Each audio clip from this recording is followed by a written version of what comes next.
Prinactice po nila ito ng 37 years and a half.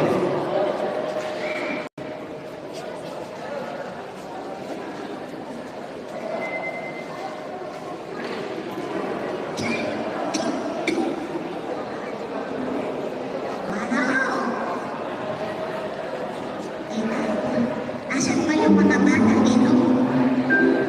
Ay, maghihirap. Wow! Hali kayo. Nakuwento ako. Pabira ang bata kanina. Andiyan pala kayo. Pabira kanina pa ako nagtawag kung saan-saan kayo. Alam niyo ba kung sakit-sakit ang likod ko? Aray! Kahit ako ang taas, pwede kita kaya lang yung upuan. Hindi ko nababasa sa taas. Pwede ko na yung upuan ko ako. At dito ka lang na. Warok! Warok dito! Warok ko ba kayong bata? Ang sakit na ng likod ko. Ayan, saan ba kayo pumunta?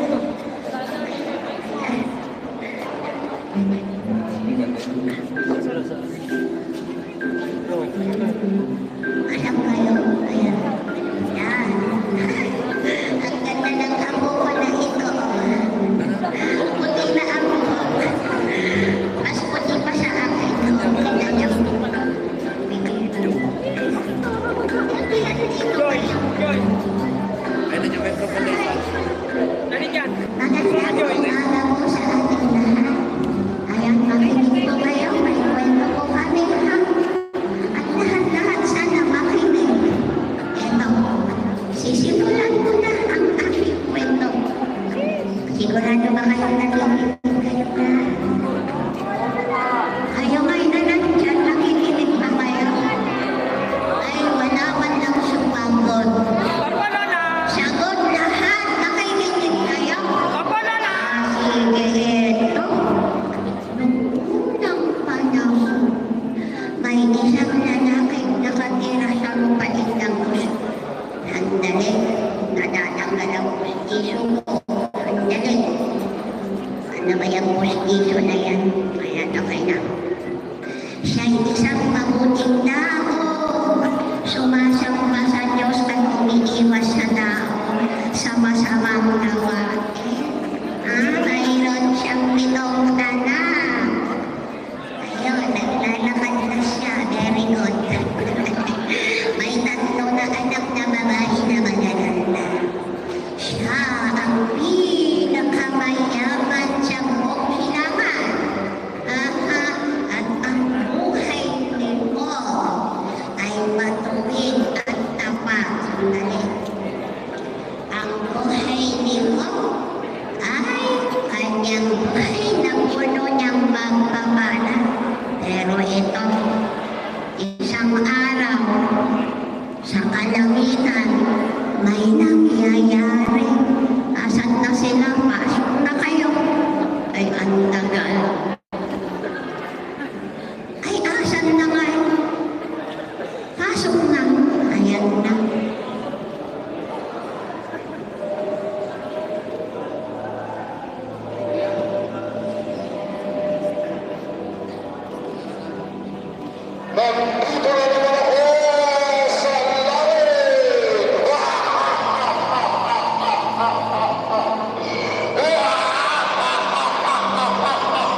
Topa, ngunit dumating ang Shalom ay pinagkuha at pinagpakatay yung mga alipin mo at ako lang ang nakitira na magpaging ang iyong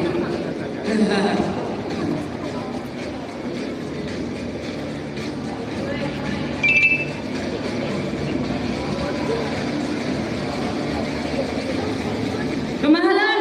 Kamahalan! Kamahalan! Yung mga baka natin at asno, tinamaan ng kidlat. Walang natira, kamahalan. Ako lang yung natira. Aray-aray na sa'yo ng kamahalan. Panginoon, Panginoon, sinalagay mo kami ng tatlong pangkat ng mga kartiyo. Kinuha nila lahat ang mga kapelo, ang pinatay, ang ating mga kasama, mula doon natira upang magpalitan.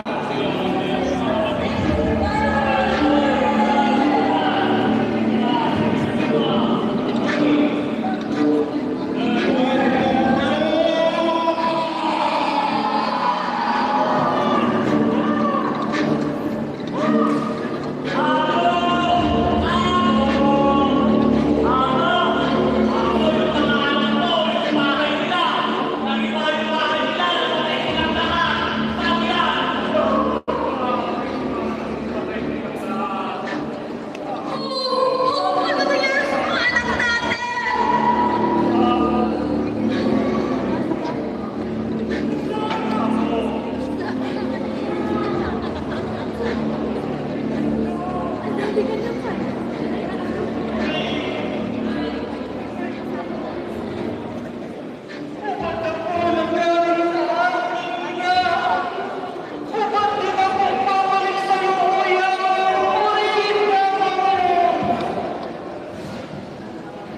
Nalungkot at pinabisi ko sa nangyari sa kanyang mga hayop at mga anak.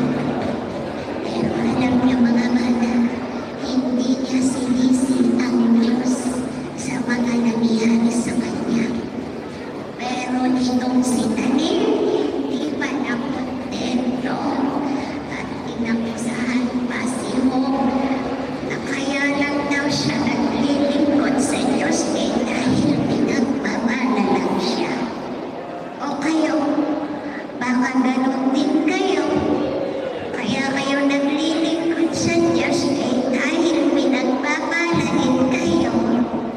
Pero pag wala ng pera, nawawala na din kayo.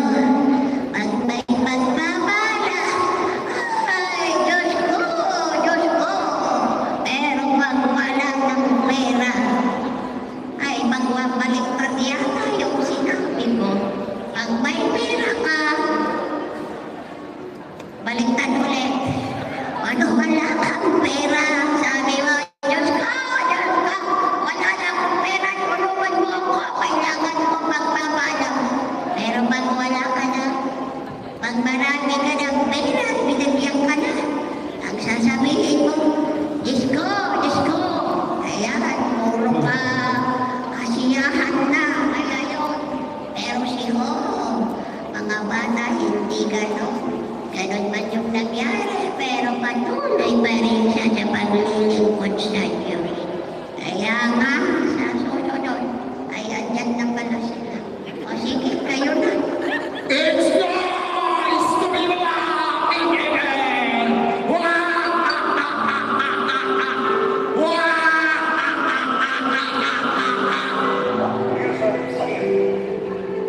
Alam mo ba kung lang marunong mag-play?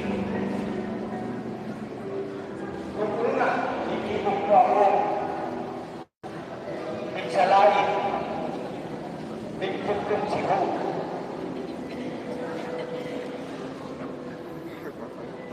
Ngayon, anong masasabi mo na hindi siya tinampanan niya yung kanyang tamang gawain, sinampa pa rin siya, sinampa pa rin niya ako bilang Panginoon niya. Yan ang ginagawa sa'yo!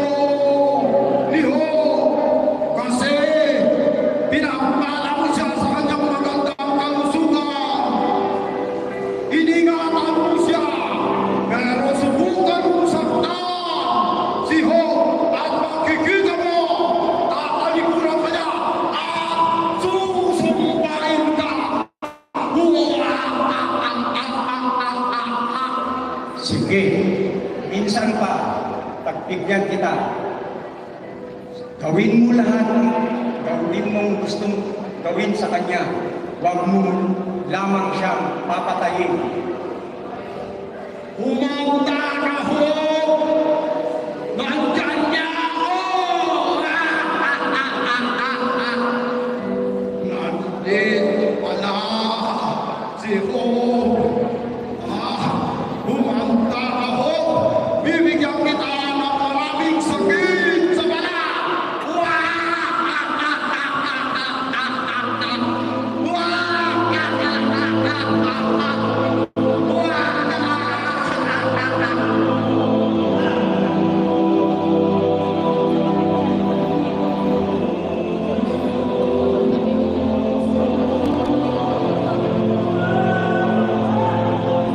Oh, asawa ko!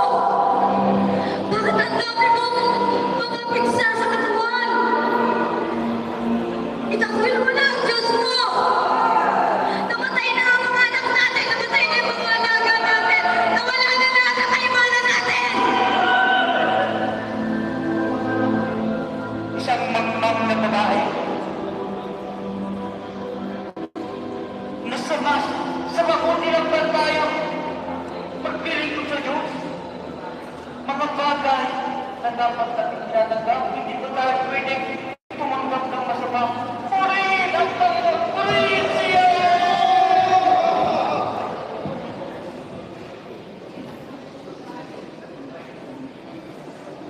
Itakwil mo na ang Diyos mo! Diyan ka na, Job!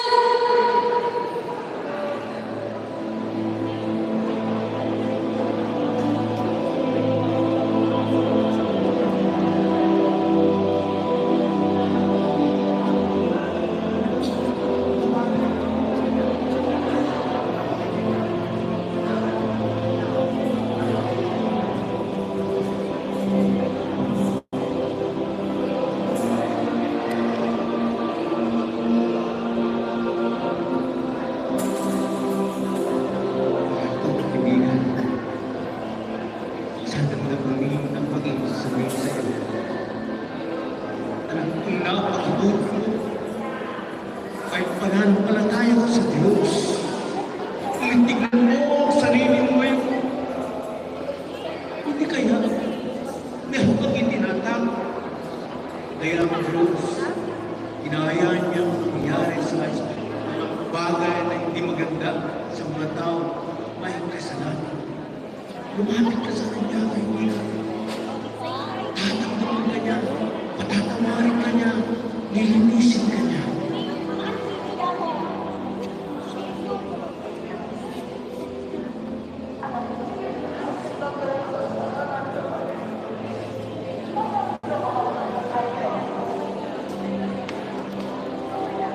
Job, kaibigan, ang nangyayari sa iyo ay isang pagsubok lamang. Ang Diyos ay matapat. Tapat sa atin. At ngayon, baka naman ang mga anak mo ang may kasalanan. Kaya ibinigay ng Diyos ang mga pagdurusa na ito sa kanila. Subukan mong lumapit sa Panginoon. Kaibigan, kung ikaw ay talagang tuwid at tapat sa harapan ng Diyos, hindi ka niya pababayaan. At muli, ikaw ay hihingi sa Kanya. At ikaw ay magbibigyan. Dahil kung ikaw ay matuwid, ibabalik ng Diyos ang lahat ng nawala sa iyo. Sakto na rin ang iyong sambahayan. Hope, aking kaibigan, tingnan mo nga ang mga sarili. Ang dami ng pigsa sa iyong katawan, halos hindi na mahulugan ng karayom mo. Yung mga ari-arihan mo, nawala na rin. Yung mga anak mo at lahat ng mahal mo, nawala na rin. Sa palagay ko, meron kang kasalanan sa Diyos na hindi mo napansin mo na malayan. Kaya ngayon, isipin mo ang mabuti. kung ano yung mga kasalanan mo, siguro hindi mo lang namalayan, pero ito yung masasabi ko lang. Isipin mo lang mabuti at kapag naisip mo na, humingi ka ng tawad sa Panginoon. Tiyak, ibabalik ka lahat ng mga nawalang mahal, nawalang ari-arian at mga mahal mo sa buhay. Maraming mga kaibigan, sa inyong mga sinabi, alam ko, hindi ako nagkulang sa Diyos. Nakikita ng Diyos ang aking mga kailangan. Patuloy ko siyang pinupuri sa aking buhay. Mahal ko ang Panginoon na siyang nagbigla sa akin. Mahal kita, Panginoon. Purihin mo ka, Panginoon.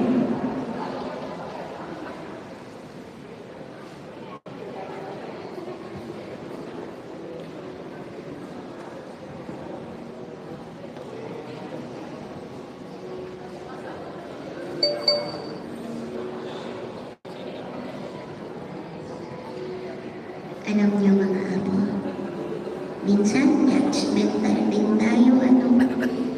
Tingnan niyo yung mga kaibigan ni Hope, naging judgmental sila. Ito yung mga kaibigan na minsan akala mo kasama ko sila, pero hindi. Imbis na aaliwin nila si Hope, pinarataman pa nila na marami siyang kasalanan, kaya ganun ang kanyang niyayari sa kanyang buhay. Ayan, kaya nga, dapat tayong nanay di maging judgmental. Ipag-pray na lang ninyo yung mga kaibigan ninyo, ha? Huwag kayong maging judgmental sa kanila. Pero ito,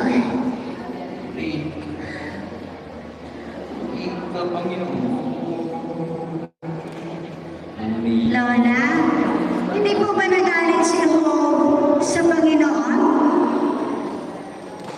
Ay, hindi. Doon na ako bilib kay Hope. Kahit marami siyang naranasan na sakit at hirap sa buhay, hindi siya nagalit kay Hope. Kaya kayo, marami man tayong dinaranas na mga pagsubok sa buhay. Kailangan natin maging matatag. Huwag magalit sa Diyos. Kundi, manalangin tayo sa Kanya dahil iyon ang nararapat sa mga anak ng Diyos. Wala na yatang nakikinig. Tulog na ba kayo? Gising pa? Pastor, gising ka ba? Ay, gising pa. Thank you, Pastor. Nanonood pa. Ayan, so, tuloy natin yung kwento. Alam niyo kasi, alam niyo si Hope, dumanas din siya sa depression. Alam ko, kung sa atin maraming dumaranas sa depression, ito pa naman yung mawalan ng anak. Mawalan na ng ari-arihan. Buti nga hindi nawala yung asawa. Parang pag nawala na yung asawa, hindi mas grabe na no. May asawa ka na ako? Ay, wala pa na. Ito, available pa. Available yung aking ako na isa. Baka may gusto dyan. Ito, ituloy natin. Kaya sinasabi ko, kailangang maging matatag sa ating mag-araw-araw. Hindi yun yung basihan na para sumpain natin yung araw na tayo ipinanganak. At kahit gano'n ang pangyayari kayo, ayan, napagod na tuloy lumabas na. Ayan. Pero ito ang dapat nyo ilagay sa inyong mga isipan, mga anak. Si Hope hindi naapektuhan ang kanyang paniniwala sa Diyos sa likuran ng grabing trahedya. Ano, kumusta din po kayo? Sana po, hindi po kayo naapektuhan. Ayan, so, sa pagkakatuloy po natin, nakikita na po natin dito yung magaganda. Napalitan na po yung mga anak niya ng tatlong magaganda at matatalino. Pero nawawala yata yung 5. At nasa na yung 5 lalaki at nawawala sila. Ay, asan yung mga 5 anak na lalaki? Labas na. Labas! Nasaan yung mga 5 lalaki? Oh, salamat Panginoon. Salamat sa inyo. Purihin ka Panginoon. po Yahweh, salamat. Salamat po sa inyong lahat. Ang karanasan ni Job mula sa pagkamatay ng kanyang mga anak at pagkawala ng kanyang mga ani-anian at hanggang sa pagsusugat ng kanyang buong katawan at ang paghusga sa kanya ng kanyang mga kaibigan ay hindi naging dahilan para manghina ang kanyang pananampalataya at dahil alam niya na siya ang Diyos na tagapagligtas at ginamit ni Santiago si Job bilang halimbawa ng pagtitiis. Ayan, so meron po kami 4 P's. Meron pong pagtitiis, pagtitiwala, pananampalataya at pagpupuri. May pera man o wala, may problema man o wala, may ibig ka man o wala. Dahil ang pagpapala o biyaya ng Diyos ay sapat sa lahat ng ating pangangailangan at lalong nahahayag ang kapangyarihan sa ating kahinaan. Sabi nga ni Pastor kanina, oy, laban lang. Laban lang tayo, maraming pagsubok. Pero laban lang, sabi ni Pastor kanina, dapat yan ang ating tatandaan.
Palapakan natin once again that real team. Ay, ako nagregregatan. Nagtigil ang microphone, ibalik niyo dito kung gamitin nila. Okay?